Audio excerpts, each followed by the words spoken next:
کہ دماغ پر خون کے کلوٹ جمنے کی وجہ سے نہال کو کومے میں جا چکا ہے۔ واپس ہوش میں آنے کی مدت کیا ہے، اس کے بارے میں واضح کچھ بھی نہیں کہا جا سکتا۔ ہو سکتا ہے 2 دن، 2 ماہ، 2 سال، یا پھر وہ ساری زندگی کومے کی حالت میں رہے۔ ڈاکٹر نے ساتھ میں اس اندیشے سے بھی نمیر کو جانکاری دی بہت زیادہ ممکن تھا نہال کے ہوش میں آنے کے بعد اس کی میموری جا چکی ہو۔ یہ ساری خبریں نمیر کو نڈھال کیے دے رہی تھیں۔ اس میں نہال کے لیے اچھی خبر کوئی نہیں تھی، سوائے اس کے کہ اس کی جان بچ گئی، مگر بیڈ پر لیٹے نہال کو زندہ لاش بنے دیکھ کر نمیر کو رونا آنے لگا۔ صبح 7 بجے کے قریب نمیر نے موبائل سے کال کر کے نوفل کو نہال کے بارے میں بتایا، اور ساتھ ہی یہ بھی کہا کہ وہ ثروت کو اپنے ساتھ اسپتال لیتا ہے۔ اس کے بعد نمیر نے فرمان کو بھی کال کر کے ساری صورتحال سے آگاہ کیا، اور خود آنکھیں بند کیے تھکے ہوئے انداز میں کرسی سے ٹیک لگا کر بیٹھ گیا۔ جب ثروت نے نہال کو پٹیوں میں جکڑے زخمی حالت میں دیکھا تو نوفل اور نمیر دونوں کو ثروت کو سنبھالنا مشکل ہو گیا۔ تھوڑی دیر بعد فرمان اور عشرت بھی ہسپتال پہنچ گئے۔ عشرت خود بھی نہال کی حالت کو دیکھ کر رو پڑی۔ نہال کو دیکھ کر دکھ فرمان کو بھی ہوا، مگر اسے رہ رہ کر اپنی بھانجی عنایا کا خیال آ رہا تھا۔ نہال کو ابھی بھی ICU میں رکھا گیا تھا۔ سب اس کی حالت دیکھ کر غم زدہ تھے۔ نوفل نمیر کے کہنے پر ثروت کو بہلاتا ہوا ہسپتال سے تھوڑی دیر کے لیے گھر لے گیا، جس پر ثروت راضی نہیں تھی۔ تھوڑی دیر بعد فرمان اور عشرت بھی اپنے گھر کے لیے نکل گئے۔ 15 سے 20 منٹ گزرے تھے، نمیر کے موبائل پر عنایا کی کال آئی۔ وہ ہسپتال میں موجود تھی۔ تم یہاں کیسے پہنچی عنایا؟ نمیر نے عنایا کے پاس پہنچ کر اس سے سوال کیا۔ ڈرائیور کے ساتھ آئی ہوں۔ اسے صرف ہاسپٹل کا علم تھا، آپ مجھے نہال کے پاس لے چلے۔ عنایا نے اس وقت بہت مشکلوں سے اپنے آنسوؤں کو ضبط کیا ہوا تھا۔ ایک پل اسے دیکھ کر نمیر کو اس پر ترس آیا۔ یہ وقت ان سب کے لیے کسی آزمائش سے کم نہیں، مگر ان میں سے کوئی یہ نہیں جانتا کہ آزمائش کا وقت ان سب کے لیے اب شروع ہو چکا ہے۔ اس سے بڑی آزمائش ایک اور ان کی تقدیر میں لکھی جا چکی تھی۔ عنایا سنبھالو خود کو۔ نہال کو بیڈ پر بے ہوش کی حالت میں دیکھ کر عنایا کا ضبط جواب دے گیا۔ وہ نہال کی حالت دیکھ کر بلک بلک کر رونے لگی۔ کل اس کی شادی ہونے والی تھی۔ کل سے متعلق ہر عام لڑکی کی طرح ڈھیر سارے خواب اس نے جاگتی آنکھوں سے دیکھ ڈالے تھے، مگر آج اس بھیانک حقیقت کو دیکھ کر اس کا دل بری طرح تڑپ گیا تھا۔ کیسے سنبھالوں خود کو؟ آپ کو معلوم نہیں ہے کتنی بزدل اور کمزور ہوں میں۔ ایسا کیوں ہو گیا نمیر بھائی؟ پلیز آپ نہال سے بولیے نا، مجھے ڈر لگ رہا ہے، خوف آ رہا ہے ان کو اس طرح دیکھ کر۔ عنایا کے رونے میں شدت آئی تو نمیر نے اس کے کندھے پر ہاتھ رکھ کر تسلی دینے لگا۔ نمیر اور عنایا کوریڈور میں موجود تھے۔ تب نمیر کو دور سے نوفل آتا دکھائی دیا۔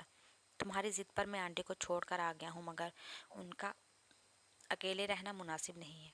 تم ایسا کرو، تھوڑی دیر کے لیے گھر کا چکر لگا لو اور ریسٹ بھی کر لو۔ یہاں کی فکر مت کرو، میں یہاں پر موجود ہوں شام تک۔ نوفل سر کے اشارے سے عنایا کو سلام کر کے نمیر سے مخاطب ہوا، اور نمیر کے منع کرنے کے باوجود نوفل نے نمیر کو گھر بھیج دیا۔ نمیر عنایا کو گھر ڈراپ کرنے کے بعد ثروت کے پاس جانے کا ارادہ رکھتا تھا۔ آپ اندر نہیں آئیں گے؟ نمیر نے فرمان کے گھر کے پاس کار روکی تو عنایا نمیر سے پوچھنے لگی۔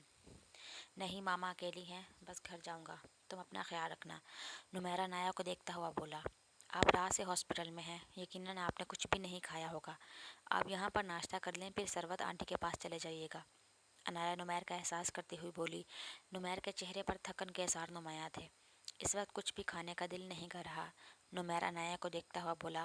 عنایا کار سے اترنے لگی تو نمیر دوبارہ بولا، لیکن اگر تم میرے ساتھ ناشتہ کرو گی تو پھر میں ناشتہ کر لوں گا۔ نمیر کو لگا یقیناً عنایا نے بھی ناشتہ نہیں کیا ہوگا، وہ بھی اس کے احساس سے بولا۔ عنایا مسکرا تو نہیں سکی، سر اقرار میں ہلا کر کار سے اتر گئی۔ اس کے پیچھے نمیر بھی کار سے اتر کر گھر کے اندر داخل ہوا۔ نمیر کچن میں عنایا پر نظر ڈال کر وہیں ڈائننگ ٹیبل پر بیٹھ گیا۔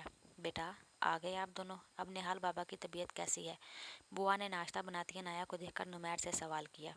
تسلی بس اس بات کی ہے کہ اس کی سانسیں چل رہی ہیں اور دل دھڑک رہا ہے، آپ پلیز نہال کے لیے دعا کریں۔ نمیر کے لہجے میں زمانوں کی تھکن موجود تھی۔ اللہ بہت کارساز ہے، وہ اپنا کرم کرے گا، آپ پریشان مت ہو، اور عنایا بیٹا آپ بھی یہاں آ کر بیٹھو، میں آپ دونوں کے لیے ناشتہ بناتی ہوں۔ بوا عنایا کو کہتی خود ان دونوں کے لیے ناشتہ بنانے لگی۔ عنایا نمیر کے سامنے چیئر پر بیٹھ گئی۔ نمیر اسے دیکھنے لگا، مگر وہ گہری سوچ میں گم تھی۔ اپنے ہاتھ پر دوسرے کسی ہاتھ کے لمس سے وہ سوچوں کی دنیا سے واپس آئی۔ اس نے ٹیبل پر رکھے اپنے ہاتھ پر نمیر کا ہاتھ دیکھا اور پھر نمیر کو دیکھا، وہ اسی کو دیکھ رہا تھا۔ میں اس وقت تمہارا درد سمجھ سکتا ہوں، یہ وقت ہم سب کے لیے بہت کڑا ہے، نہال کو لے کر سب بہت دکھی ہیں، مگر اس وقت انایا تمہیں تھوڑی ہمت سے کام لینا ہوگا، پلیز تھوڑا سا خود کو اسٹرانگ بناؤ۔ نمیر انایا کا ہاتھ تھامے اس کا حوصلہ بڑھاتا ہوا کہنے لگا۔ دوسرے ہاتھ سے وہ اپنے آنسو پونچھنے لگی۔ رونے کے باعث اس کی آنکھیں سوج چکی تھی۔ جانتی ہو نہال نے تمہیں تمہارے بارے میں ایک بات کبھی نہیں بتائی ہوگی، معلوم ہے وہ بات کیا ہے؟ نمیر انایا کے ہاتھ سے اپنا ہاتھ ہٹا کر اسے پوچھنے لگا۔ انایا اسے سوالیہ نظروں سے دیکھنے لگی۔ تم مسکراتی ہوئی بہت پیاری لگتی ہو حسین لڑکی۔ نمیر اسمائل دیتا ہوا انایا کو کہنے لگا۔ نمیر کی بات سن کر وہ ہلکا سا مسکرائی، مگر وہ نمیر کو یہ نہیں بول سکی۔ یہ بات نہال نے کئی بار اسے بتائی تھی۔ چلو اب ناشتہ کرنے میں میرا ساتھ دو۔ وہ ناشتہ لے کر آئیں تو نمیر انایا سے بولا۔ وہ دونوں ناشتہ کر رہے تھے۔ ابھی ناشتے کا دوران تھا کہ عشرت اپنے کمرے سے نکل کر آئی۔ اسے انایا پر ویسے ہی کم غصہ نہیں تھا۔ نمیر کے ساتھ اسے ٹیبل پر بیٹھے دیکھ کر عشرت کو آگ لگ گئی۔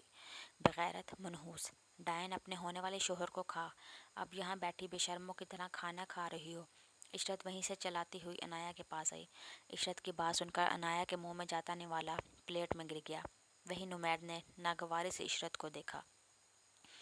خالہ جانی، یہ کس زبان میں، کس لہجے میں بات کر رہی ہیں آپ؟ بولنے سے پہلے انسان کو اپنی عمر، رتبے اور رشتے کا لحاظ کرنا چاہیے۔ معاف کیجیے گا، نہایت ہی چھوٹی اور دقیانوسی سوچ کی مالک ہیں آپ۔ نمیر کرسی سے اٹھ کر عشرت کے سامنے آتا ہوا بولا۔ کیا دقیانوسی اور چھوٹی سوچ والی بات کی ہے میں نے؟ یہ منحوس پیدا ہوتے ہی اپنے ماں باپ کو کھا گئی، چند سال بعد اپنی ماں کو نگل گئی، اور ابھی اس نے تمہارے گھر میں قدم بھی نہیں جمائے، اس سے پہلے ہی تمہارا بھائی موت کے دہانے پر کھڑا ہے، صرف اور صرف اس سبز قدم اور بد نصیب لڑکی کی وجہ سے۔ عشرت زہر خواندہ لہجے میں بولتے ہوئی انایا کو دیکھنے لگی، جو آنکھوں میں آنسو لیے مسلسل سر جھکائے خاموشی سے کھڑی تھی۔ افسوس ہو رہا ہے خالہ جانی مجھے آپ کی سوچ پر، اور آپ کے پڑھے لکھے ہونے پر بھی۔ نمیر ملامت بھری نظروں سے عشرت کو دیکھ کر کہتا ہوا ایک نظر انایا کے جھکے ہوئے سر کو دیکھ کر وہاں سے جانے لگا۔ خوبصورتی اور کم عمری دیکھ کر اس کے جال میں پھنس رہے ہو تم۔ ایسے ہی پہلے اس نے نہال کو اپنی اداؤں سے اور جلوے دکھا کر اسے قابو کیا۔ ابھی اسے بستر سے لگے چند گھنٹے ہوئے ہیں تو اب یہ بے شرم لڑکی تمہیں لبھانے کے چکروں میں پڑی ہے۔ ذرا شرم نہیں ہے اس بے غیرت لڑکی کو؟ عشرت کی بات پر انایا نے دونوں ہاتھوں میں منہ چھپا کر رونا شروع کر دیا۔ وہیں نمیر نے چونک کر عشرت کو دیکھا۔ خالہ جانی، آپ کو اپنے بولے ہوئے لفظوں کا احساس ہے کہ آپ کیا بول رہی ہیں؟ اتنی سطحی اور گری ہوئی سوچ رکھتی ہیں آپ؟ شرم اس کو نہیں، شرم آپ کو آنی چاہیے ایسا بولتے ہوئے، ایسا سوچتے ہوئے۔ نمیر عشرت کی بات سن کر قریباً چیختا ہوا بولا۔ مجھے معلوم ہے آپا، تم نہال سب اس لڑکی کی سائڈ لوگے، اس کی معصوم شکل دیکھ کر۔ میری باتوں پر تو تمہیں یقین ہی نہیں آئے گا جب تک اس کی وجہ سے کوئی نقصان نہیں پہنچے گا تم سب کو۔ مجھے نہیں رکھنا اس چڑیل کو اپنے گھر پر، اس کو بھی اپنے ساتھ لے کے جاؤ۔ اس عشرت غصے میں بولتی ہوئی انایا کے پاس آئی۔ اس سے پہلے نمیر اس کا ہاتھ عشرت کے ہاتھ سے چھڑاتا، عشرت نے انایا کو باہر کی طرف دھکا دیا۔ عشرت! فرمان کی زوردار آواز پر عشرت سمیت نمیر اور انایا بھی فرمان کو دیکھنے لگے۔ فرمان قدم بڑھاتا ہوا انایا کے پاس آیا اور اسے گلے لگاتے ہوئے عشرت کو دیکھا۔ خبردار جو تم نے اب ایک لفظ معصوم کے لیے بولا تو۔ ارے تم ہوتی کون ہو اس کو اس گھر سے نکالنے والی؟ یہ میرا گھر ہے، انایا اسی گھر میں رہے گی۔ تمہیں اس سے تکلیف ہے تو تم جا سکتی ہو یہاں سے۔ آج تک تم اس معصوم کو باتیں سناتی آئی ہو اور میں خاموشی سے برداشت کرتا رہا ہوں، مگر آج تم اس کے کردار کو لے کر اتنی گھٹیا باتیں کر رہی ہو۔ کس کو معاش کی عورت ہو تم؟ شرم نہیں آتی تمہیں؟ اگر آئندہ تم نے اس کے لیے بد نصیب، سبز قدم یا منحوس جیسے لفظوں کا استعمال کیا تو میں تمہیں تمہاری عمر کا لحاظ کیے بغیر اس گھر سے چلتا کروں گا۔ فرمان بولتا ہوا خود بھی ہانپنے لگا۔ چلو بیٹا اندر چلو، وہ انایا کو پیار سے بولا۔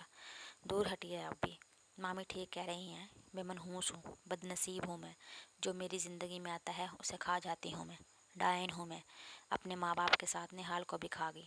آپ بھی دور رہیں مجھ سے، ورنہ میری نحوست سے آپ کو بھی کچھ ہو جائے گا، سب کو برباد کر دوں گی میں، سب کو کھا جاؤں گی۔ انایا روتی ہوئی ہذیانی انداز میں چیختی ہوئی کہنے لگی۔ انایا کیا ہو گیا ہے تمہیں؟ دماغ تو خراب نہیں ہو گیا؟ نمیر جو کافی دیر سے خاموش کھڑا تھا اور یہاں آ کر صحیح معنوں میں پچھتا رہا تھا، آگے بڑھ کر انایا کو کندھوں سے پکڑ کر جھنجھوڑتا ہوا بولا، مگر انایا کے الفاظ سے فرمان کے چہرے پر تکلیف کے تاثرات کوئی نوٹ نہیں کر پایا۔ فرمان کے نیچے گرنے پر سب اس کی طرف بھاگے۔ دیکھا آپا، آپ نے اس منحوس کی وجہ سے کیسی بربادی ہوئی ہے ہمارے گھر میں۔ فرمان کو نمیر فوراً ہاسپٹل لے کر آ گیا۔ ڈاکٹر نے اسے کوئی بڑا دھچکا لگنے کے سبب ہارٹ اٹیک بتایا۔ اس وقت نمیر، انایا، نوفل سمیت ثروت اور عشرت بھی اسپتال میں موجود تھے۔ جبکہ نہال تو پہلے ہی سے ICU میں تھا۔ اب فرمان کو بھی اسی ہسپتال میں رکھا گیا تھا۔ معاف کرنا عشرت، مگر آج تمہارے گھر میں جو کچھ بھی ہوا، اس حادثے میں عنایا کی بدقسمتی سے زیادہ تمہاری چرب زبانی کا ہاتھ ہے۔ نہ تم عنایا کے لیے ایسی فضول باتیں کرتی، نہ فرمان کی یہ حالت ہوتی۔ اور رہی میرے نہال کی بات، تو اس کی قسمت میں خاص لکھا تھا۔ اس کے لیے میں عنایا کو قصوروار نہیں سمجھتی۔ نمیر نے ثروت کو وہاں ہونے والا واقعہ منوان سنا دیا تھا۔ نمیر عشرت سے بات نہیں کر رہا تھا، وہ اس سے سخت خفا تھا، جبکہ ثروت کو بھی بہن کی سوچ اور باتوں سے تکلیف ہوئی۔ اگر اتنی ہی بے قصور لگتی ہے آپ کو، تو آپ اپنے گھر میں رکھ لیں۔ اسے دل گھٹتا ہے میرا اس کو صبح شام اپنی آنکھوں کے سامنے دیکھ کر۔ عشرت نحوست سے سر جھٹک کر بولنے لگی۔ اس سے پہلے ثروت عشرت کی بات کا جواب دیتی، نمیر ان دونوں کے پاس آ گیا۔ ماما، خالو کو ہوش آ گیا ہے اور وہ آپ کو بلا رہے ہیں۔ نمیر عشرت کو اگنور کر کے ثروت سے مخاطب ہو کر کہنے لگا۔ فرمان، تم عشرت کی باتوں کو دل سے لگا کر بیٹھے ہو۔ اس کی نیچر سے تو تم کتنے سالوں سے واقف ہو، پھر بھی اپنے دل کو روک لگا لیا۔ جلدی سے طبیعت بہتر کرو اپنی۔ ثروت فرمان کے پاس آئی تو اسے دیکھتی ہوئی بولنے لگی۔ فرمان نے اپنے ہاتھ آگے بڑھا کر آکسیجن کا ماسک منہ سے اتارا۔ آپا، میں نے آپ کو ہمیشہ عشرت کی نہیں اپنی بڑی بہن سمجھا ہے، ہمیشہ آپ کے دل سے عزت کی ہے، بالکل بڑی بہنوں کی طرح۔ کیا میں آج آپ سے کچھ کہوں تو آپ اپنا چھوٹا بھائی سمجھ کر میری بات کو پورا کریں گی؟ فرمان آہستہ آہستہ بول رہا تھا، اس کی کنڈیشن ابھی بھی زیادہ بہتر نہیں تھی۔ فرمان، تم بھی مجھے چھوٹے بھائیوں کی طرح عزیز ہو۔ اگر میرے بس میں ہوا تو میں ضرور تمہاری بات پوری کروں گی، بس تم جلدی سے صحت یاب ہو جاؤ۔ ثروت فرمان کو دیکھ کر فکر مندی سے بولی، آپ ہی کے بس میں ہے جبھی میں آپ سے درخواست کر رہا ہوں، اسے میری التجا سمجھ لیں۔ عنایا کی شادی کل ہونی تھی، مگر نہال کے ایکسیڈنٹ کی وجہ سے جہاں یہ شادی رکی، وہیں عنایا کے لیے عشرت اور اسی کے جیسی سوچ رکھنے والے لوگ باتیں بنائیں گے۔ میری بھانجی بہت معصوم ہے، بے قصور ہے، وہ قصوروار نہ ہو کر بھی سب کی زہریلی اور کڑوی باتیں برداشت کرے گی۔ مگر آپا، اب میں یہ سب برداشت نہیں کر سکتا کہ کوئی میری بھانجی کو منحوس، سبز قدم یا بد نصیب جیسے لفظوں سے پکارے۔ آپا، میں چاہتا ہوں عنایا کی شادی جس دن مقرر کی گئی تھی، یعنی کل، اس کی شادی کل ہی ہو، تاکہ سب لوگوں کے منہ بند ہو جائیں۔ فرمان ٹھہر کر ثروت کو کہنے لگا،